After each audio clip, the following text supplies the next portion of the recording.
To use voice commands to control your lights, you will need to set up a routine in the Google Home app. To start, open the app and select the Settings icon in the bottom right. Choose the Works with Google option under Services. Select the magnifying glass icon in the top right and type Legrand into the search bar. Choose Legrand Netatmo Bitticino from the list. You will now be prompted to log into your Netatmo account and provide Google access. Follow any on-screen prompts to complete setup with your home.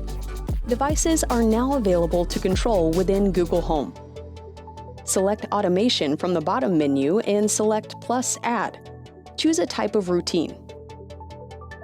Now select Add Starter and choose how the routine will start. Type in the phrase for this voice command, select Add Starter. Now select Add Action and select Adjust Home Devices. Select the device, choose Action Details and select Add Action. Select Save. Your voice activation has now been created and is ready to be used. Hey Google, good night.